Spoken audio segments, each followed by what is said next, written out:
Então, existe também esse outro campo de tudo isso que a gente está falando, um outro primitivo, né, um outro ativo da Web3, que são as organizações autônomas descentralizadas. E como que isso pode revolucionar o futebol brasileiro com um novo modelo de clube-empresa.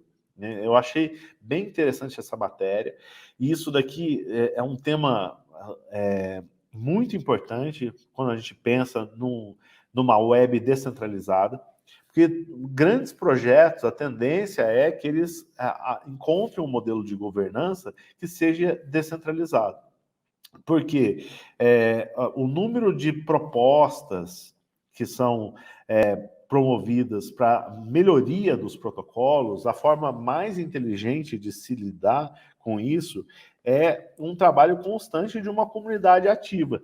Né? E para manter uma comunidade ativa em torno de um projeto desse, de longuíssimo prazo, você precisa construir mecanismos de relação e de confiança, né? E de governança. Então, essas relações, quando elas são descritas num contrato, no contrato normal, de papel, a gente depende de entes humanos, né, checando esse contrato e checando as partes para ver se o combinado está sendo cumprido. Nas organizações autônomas descentralizadas, isso é feito por um código.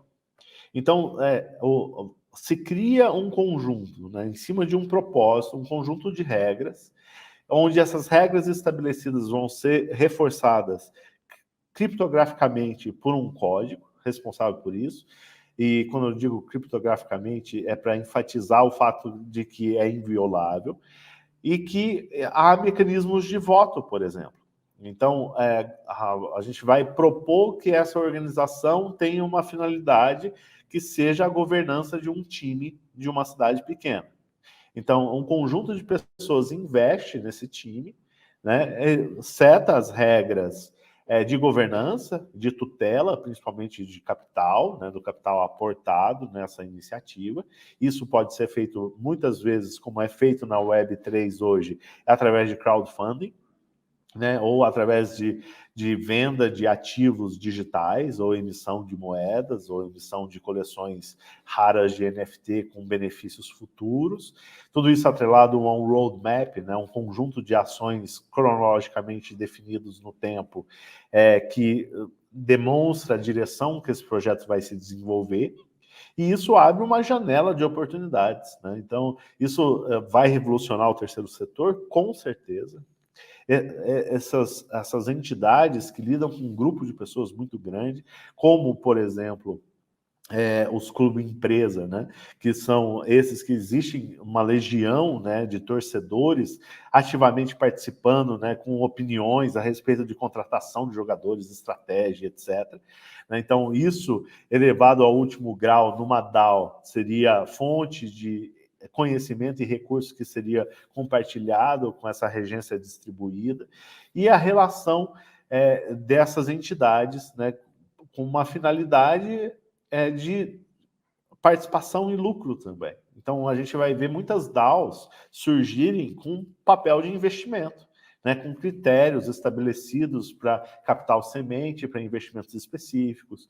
Então, o uso de oráculos para ver se o combinado foi cumprido entre as partes. Existem contratos que vão liberar verbas à medida que essas comunidades amadurecerem. Então, tem um papel, né, da comunidade muito importante na criação de uma organização descentralizada.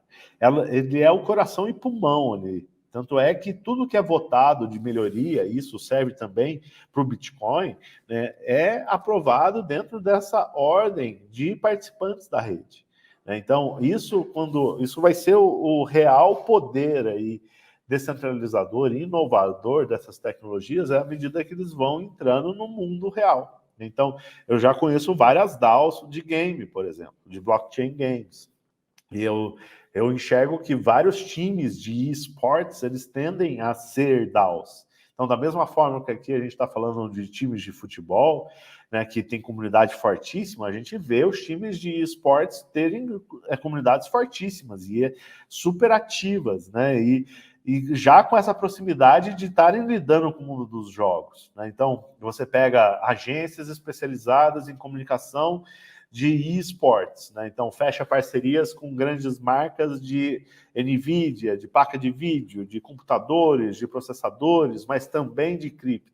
Você pode ver que cripto está presente aí nos patrocinadores de tudo, né? O Fúria mesmo, que é aquele time brasileiro, tem a FTX por trás, né? Que é uma grande plataforma, né? FTX no Brasil.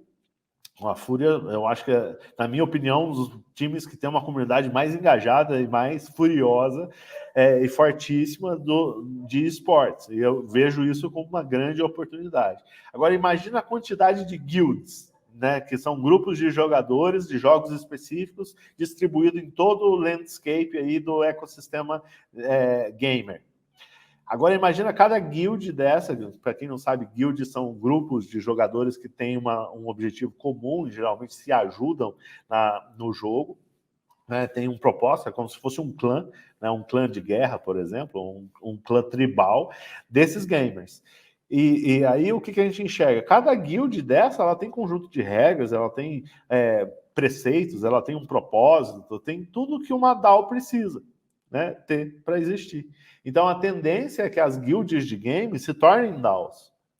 E também elas sejam multi-chain, né? Então ela não está num único blockchain, que aí entra numa outra cadeia de conhecimento aí de como que a gente vai fazer a interoperação de diferentes protocolos, né? Então isso aí é todo um tema muito importante. Mas em suma, toda essa revolução que está muito próximo dos jogos, e aí, no caso, as DAOs, para o universo do futebolístico, é fantástico, né, para todos os esportes, a gente tem um grande cenário do esportes. Esse grande cenário do esportes, a tendência é crescer cada vez mais. A Coreia do Sul, por exemplo, lá que a gente citou, é conhecida pelos seus infames estádios lotados para assistir StarCraft. Né? Então, assim, são grandes estruturas, são shows, espetáculos com banda, e que dá muita gente, muito mais gente online ainda, mas muita gente presencial. Então, tem toda essa relação online presencial. Aí tem também campeonatos de esportes, onde você assiste dentro de ambientes do metaverso. Então, essa composição também. E a gente vai ver o surgimento de várias DAOs. Esses grupos autônomos, descentralizados, se organizando em torno de um propósito específico e com acesso a recursos. Então, a gente vê grandes iniciativas, né, de corretoras descentralizadas, de plataformas que criam DAOs, de plataformas que criam para a criação de marketplaces de ativos digitais, marketplaces de NFTs, marketplaces voltados para NFTs de arte, tanto para música, quanto para vídeo, quanto para motion, quanto para obra física com prova de autenticidade, de rastreio.